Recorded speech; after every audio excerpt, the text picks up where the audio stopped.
महावीर पुनलाई प्रश्न सोध्न चाहनेले प्रश्न सोध्नु होला ल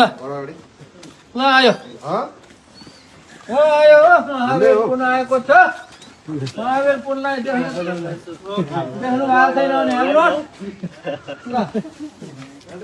नमस्कार नमस्कार ओहो भाइ ल कोही छ यतातिर महावीर पुनको केही कुराहरू सुन्न चाहनेहरू सोध्न चाहनेहरू किताब किन्न चाहनेहरू नमस्कार स्वागत एउटाको खुट्टा अर्कोले तानेको छ अर्को खुट्टा अर्कोले तानेको छ अनि यसरी चाहिँ फेरि भन्छ प्रधानमन्त्री हुन्छु भन्छ सबैले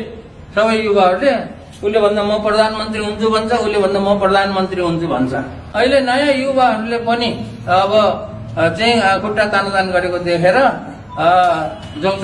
जोङ चलेपछि अब यो आउने रहर पनि थिएन मन्त्री भएर पनि कतिले भन्दाखेरि चुनाव भएर उठ्नु सुट्नु भनेर चाहिँ उक्साउँदाखेरि पनि मैले कसैको टेरपुछर लागेको होइन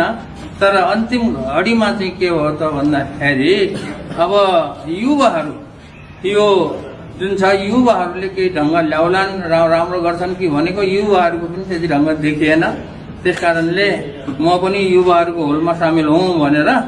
चाहिँ युवाहरूलाई चाहिँ केही न केही एउटा हुन त युवाहरूले मैले भनेको त सुन्दैनन् चुनावमा चाहिँ किताब पनि लिएर आएको छु एक गाडी किताब पनि बेच्ने चुनाव चाहिँ अभियान पनि गर्ने दुईटै काम एकैचोटि किताब बेच्ने सँगसँगै चुनाव ल कसैलाई महावीर पुनको किताब किन्न चाहनु मन छ भने महावीर पुनको भाषण सुन्नु मन छ भने ल आउने भनेर भन्ने ल आउनु पर्यो नमस्कार नमस्कार अब मैले अगर नमस्कार गर्ने भोट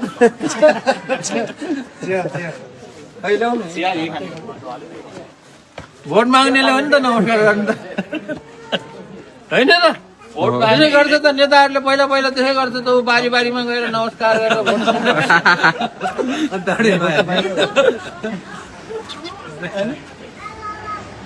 अरू बेला चाहिँ